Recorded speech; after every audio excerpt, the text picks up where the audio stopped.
This is an interview with Nicholas Apalakis for the Stoneham Public Library Stoneham Oral History Project by Jean Palmer at the Stoneham Public Library on February 11, 1975 at 4 p.m. Mr. Apalakis served as a park commissioner for the town of Stoneham from 1935 to 1941. From 1938 to 1940 he served as chairman of the park commission. Under the auspices of the WPA Recreation Project from 1935 to 1941, the Park Commission developed the following playgrounds or parks: Homeworth Street, Pitt Street, Park Avenue, Spring Street, Dean Street, South School, and East School playgrounds. During that period, the Park Commission also oversaw the development of what was called the Gould Meadow Project into Recreation Park, which was formally dedicated on September 28, 1940. The years 1935 through 1941 was a period of intense expansion, improvement, and development of park and playground areas in the town of Stoneham to meet the needs of all Stoneham residents. In 1953, Mr. Apalakis was appointed to fill a vacancy on the Board of Library Trustees and served with distinction as Finance Chairman and member of the Library Building and Grounds Committee through 1956. During that period, the library underwent extensive interior renovations. In March 1942, Mr. Apalakis was elected selectman and served through August 1942 when he was granted a military leave of absence. What was the purpose of the Park Commission in 1935 when you were first on the commission? The purpose of the Park Commission was to maintain, supervise, and develop parks and playground and recreational facilities for the people and for the youth of the town. What had the Park Commission done prior to 1935 in development of recreation areas? As a matter of fact, you mentioned 1935. My memory, I think, indicates that I went on the Park Commission in 1933, which is 2 years earlier than you mentioned, Gene. That's incidental, however. But the Park Commission fundamentally did the things that it was desired to do by an act, I guess, of the legislature, which established it along with some town bylaws prior to my going on the Park Commission as a member.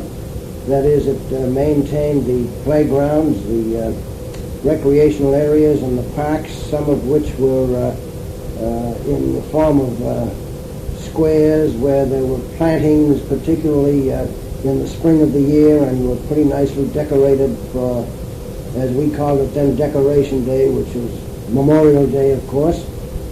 These fundamentally were the objectives of the Park Commission, and the superintendent of parks also was tree warden in those years, and I can still remember old George Jeffs fixing the old infield on Upper Palmworth Street. You mentioned Palmworth Street playgrounds earlier. We not only developed the upper part of Palmworth Street with the WPA projects of that era, but we also developed what is called Lower Palmworth Street and put in a softball field, which later also went into a little league area, and in addition we installed 3 artificial tennis courts through that period of time, which were very, very popular among the young adults and the youth of the town. What was it like before they had the formal park? Was there a lot of open space in the town? Well, of course, when we were kids growing up in Stoneham, I guess there probably was 6,000 to 7,000 to 8,000 people in an area 6 square miles, so there was much open land. I can recall we had various groups and young people's groups and organizations by geography, and Dogtown section was the east part of the town toward Melrose and Melrose Highlands along Franklin Street. We had Library Corner, which was, as a matter of fact, right here where we're now talking and where this interview is being taped, and in the area west of Main Street down through Maple Street. Then we also had the North End Gang, and I was in that group, and we also had the boys that called themselves the South End Tigers. So, and later on, of course, when we moved from Barbo's, where my family established a home and from which I was born, most of my days in growing up in Stoneham were in the south end of town, and I still live there, now on Wilson Road, of course. But because of the wide open spaces, I guess we had no problem getting a hold of a tape ball and a broken baseball bat, which we wired up, and had our own organized informal teams, particularly baseball through the summer months. Those days were great and bring back many fond memories. Do you think without the WPA a lot of this wouldn't have been developed? Or do you think the town would have done it anyway? No, I think Stoneham in that era was a conservative town, and on the basis of the Works Progress Administration, which those three letters stood for, it did take people off the unemployment rolls and provide constructive jobs for people, and the funding was arranged on the basis that the federal monies would pay for the workers and the labor, and the town would have to put up the material. So obviously, the town fathers and the Park Commission looked for programs which would be accepted by the Finance Board and voted at town meeting on the basis that the programs were those which required a great amount of labor, which would be paid by the federal government, and very little, if any, material. And so through those years, we would have to put up quite a struggle as park commissioners to get our projects approved at town meeting in terms of particularly the cost of the material. Loam, seed, fill, fencing, some stands, for example, and things of that kind. And in order to make every penny count, we would scrounge around, and I can remember getting the rights for the hockey rink down at Recreation Park from an old fishing pool and a little made pond down where the China Moon stands. In that era, it was a recreational area, and later became a restaurant owned by Ted Sayak, and Ted saw no further use for the light standard, so he gave them to us, and we got good old Bill Stevens, an electrician in the town, to do the wiring at hardly any expense. This was what was necessary in order to make the thing go. Also, I can tell you that there was quite a drainage problem in Recreation Park, which is 5 acres of land, in which, as I remember, the town paid $5,000 for back in the late 1890s, I think it was. And it was then necessary, as time went on, to convert it from what was then a cool meadow, it was called, a swamp, to a place for refuge. So it was turned over to the Board of Health, I think it was, and it was then used as a dump, or the Public Works, I should say. When the Park Commission came along, the town saw fit to turn that area over to the Park Commission for development as a playground, and coincident with it, of course, came these federal programs like the Works Project Administration, and I guess we battled and fought on the town meeting floor until finally, in '39, we dedicated part of the area, and it was a full-blown operation in 1940, and then he comes to my rescue. And in connection with the construction, those brick pillars at the entrance that still stand amazed many people because they said that they would sink out of sight, not knowing that the engineering was such that those actually rest on a mat gee, so that there was no way by which they could sink. So you see, even way back in those days, we had some pretty sharp people who were able to direct us properly. And also the drainage of that whole area is important, because on days when in many other town fields the surface was pretty muddy and wet, the drainage was very adequate on what is known as Recreation Park.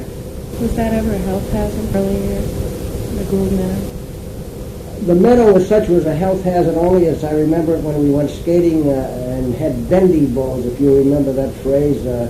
The ice would break up and then would become actually nothing more or less than a series of waves of ice, and you would skate along, and the ice would be broken up, and yet would hold your body with your skates until you got up over your ankles. Then you'd have to skate pretty fast to make it.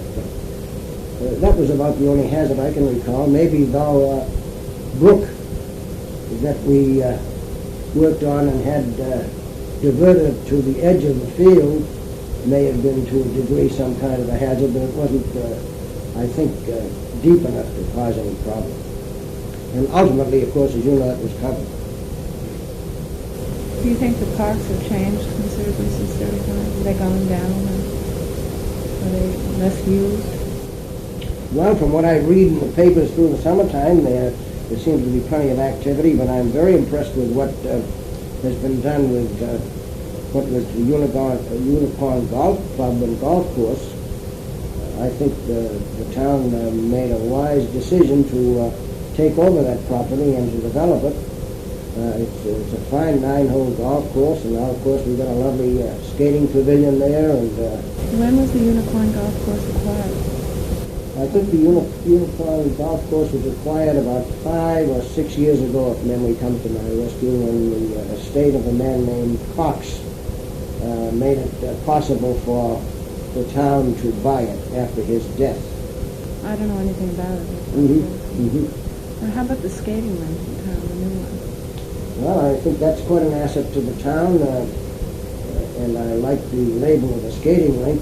Some people think its use is limited to ice hockey, and of course that isn't the case. It is available to people for public skating, and I think it's a fine asset to the town, and it looks to me like the people who are administering the rink and the club and the course itself are doing a very fine job in terms of reflecting financial and fiscal responsibility, which is refreshing these days. Along that line, why did you run for selection? What did you hope to accomplish? Well, I have to go back, I guess, in Stoneham High School when we had a civics teacher and an English teacher who got us involved in civic classes in connection with what we might do and what our responsibilities might be to the community in which we live in our state and country as well.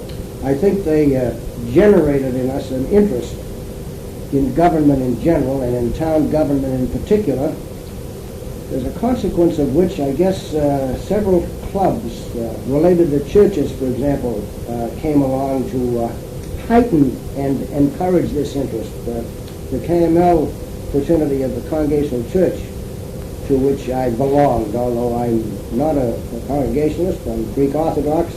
In that era, we palled around with some people who went to that church and who went to that club meeting on Sundays, and so I went along, and we had a great leader in Fred Lawson there, and people like him motivated us to become involved in the community, and from this we created a Young People's Civic Club, an organization of young men and women in the town in our senior year in high school, hoping that we would learn more about government, particularly town government, and then seek office. And when we did look for public office, we agreed that we would start out on a modest scale. We would run for a planning board, and I happened to aspire for the park commission, and we had boys in my class and in my era who aspired, and girls too, to the library trustees, town moderator George McNeil, the late George McNeil, and so on.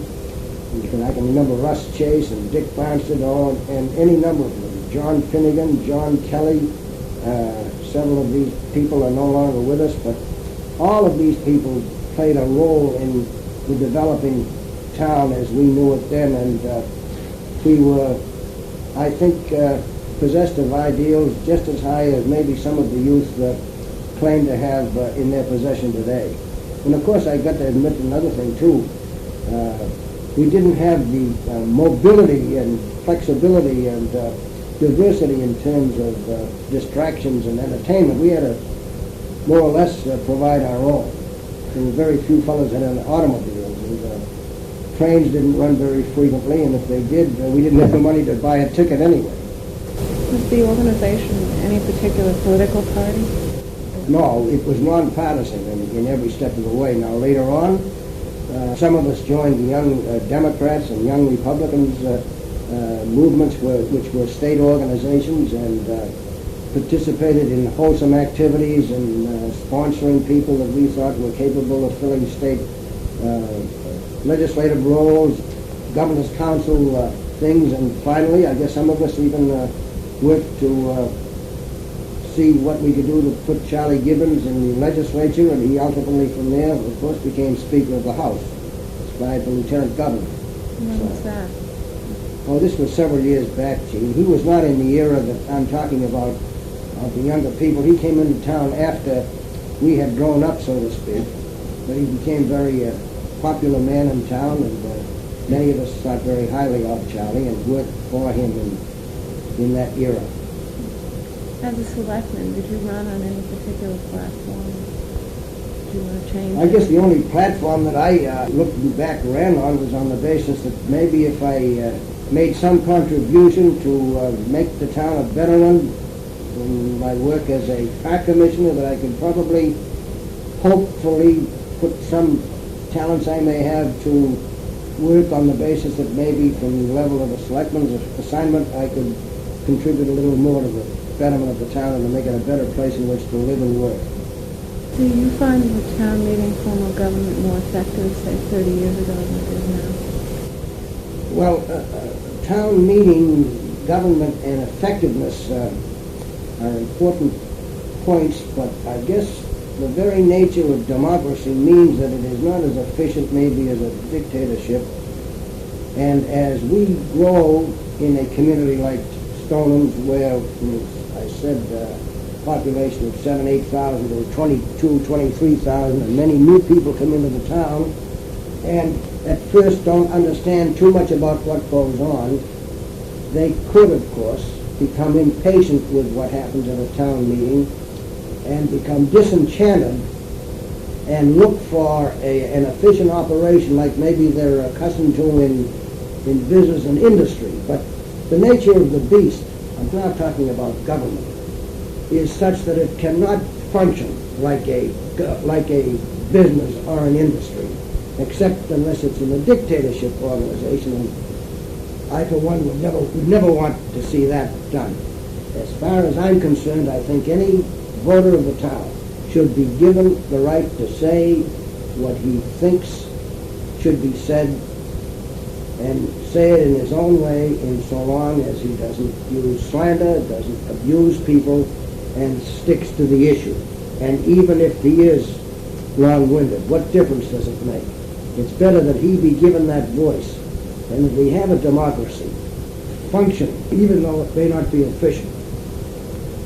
You said you were assistant moderator. Could you explain what the assistant moderator does? Well, I guess he performs any duties assigned to him by the moderator, and I guess in my case, Dan Taus asked me to act as his assistant in maintaining some order and decorum in the basement of the town hall, where we had to put some people when the hall itself upstairs was filled, and the same applied to the junior high school. And it was a lot of fun, and of course at the junior high school we were helped a little bit by closed-circuit TV. What I gather from that, there were more people that attended in years past than attend now. Not necessarily, although an issue would have to be very important for the overflow crowds that I just made reference to that would require an assistant town moderator, but this happened in recent years on some very important issues that brought a lot of the voters out up at the new junior high school. Is there any strong party affiliation in some Republican, Democrat? I don't know what you mean by strong party affiliation. Are there Democratic clubs, Republican clubs? Well, there are Democratic and Republican town committees. How strong they are is debatable. By and large, I think the average voter, whatever that means, weighs and balances things pretty closely and no longer tends to run a straight party line or a party ticket. I think he or she tend to become far more selective, irrespective of party label. Regrettably, though, this has produced more so-called independent voters, and I have had difficulty in trying to define an independent voter in my own mind. If we're having have faith in a two-party system, then it would seem reasonable to assume that you cause an organization to come into being to fit a particular time and the needs of that particular time, and whether the label is Republican and conservative, or whether it's Democrat and liberal, I think is secondary, as long as groups of people think the same way in terms of how a government should function for them, the label is relatively unimportant. What is disturbing is when you hear people say they have lost confidence in either party, for example, and therefore are not going to exercise their franchise and say, well, gee, I'm not even going to bother to vote. This alarms me very much, because you're giving up your franchise, and this is a very good avenue for an ideology in government that we may have visited upon us, even though we may not want it. I'm talking about an alien approach such as communism and a dictatorship, for example, both of which forms of government I abhor. Well, let's switch to the library. What prompted you to be a library trustee? Well, there was a vacancy created. I guess my good friend George McNeil, the moderator, and I guess Fred Lawson asked me if I would consider serving on that board, so I agreed. And I guess maybe because I had some degree of formal education beyond Stoneham High School at Boston University, that I could probably make some kind of a contribution in connection with what a library was intended to do for the people. You lived in Stoneham all your life? Yes. Have you ever lived away from here? Yeah, when I was in the service. In the war. You never wanted to leave? No, I never will, I guess. Is there anything that you'd like to add? I know you were very much involved with the Home Front organization. Would you tell us what it was? Yeah, I'll try to do it. Soon after I became a selectman in 1942, George McNeil and myself were talking one night about what people at home could do. People who were not equipped to join the services, and yet who, beyond saving aluminum pots and pans and so on, might do something a little bit more tangible in terms of helping. And I guess from our talk we came up with the idea of creating a home front, an organization which would bring people together at home, provide wholesome activities which would keep them from burning up gas. We have an energy crisis today. We had one then. We had rationing and all the ills that attended thereto. So we said, well, here, why, when 4th of July is upon us, can't we provide some activities that would tend to keep the people at home, remind them that we are at war, that it is a very serious situation, and provide some activities giving elbow room to our town organizations and community leaders in some way to have what you call a full-scale town country fair approach, whereby we could maybe raise money on a continuing basis and thus provide some help financially to the GI Joes who are leaving Stoneham to go into the various branches of the service, helping them or their families in case of need. And I guess the first 4th of July weekend, things worked out pretty well, and I guess we probably netted in the vicinity of $4,000 or $5,000. The numbers are not exactly clear to me. It was not long after that, of course, that I enlisted in the Air Force in August, and the organization then was created into an ongoing vehicle, continued to have these bean suppers and these activities and extended and expanded and developed a sizable fund of money, the nature of which finally, according to the bylaws of the Home Front organization, was to, after the needs of the GIs and those needy families of the GIs were taken care of and the war was once over, to erect a monument suitable to the sacrifice exemplified. Now, that was a loose definition, maybe, of what we had hoped to develop. And I guess we used the word monument. And I guess when you take a thing like that in the literary sense, you think in terms of a shaft of granite. We didn't think in that light, although I guess we used that label. What we had hoped would be that there would be something that would be appropriate, that would properly recognize the sacrifice exemplified and would go on in a perpetuity. For example, a scholarship fund. And that was a living memorial type thing that I had envisioned way back when George McNeil and I and later Dick Farnston, the three of us were working on it. But time has a way of changing situations, and ultimately the trustees in their wisdom of the home front, that is, and I never was a trustee of the home front organization, although I was a founder of it, the trustees sought to provide this so-called living memorial in a little bit different way by giving it to the Stoneham Boys Club. How did it, well, you said they gave it to the Stoneham Boys Club. What did they give? Well, they gave, I think, the residue of the fund of somewhere around $40,000. To do with as they wished, or did they build No, I guess something? they established a home front gymnasium. I guess that's what it's called, down at the Boys Club.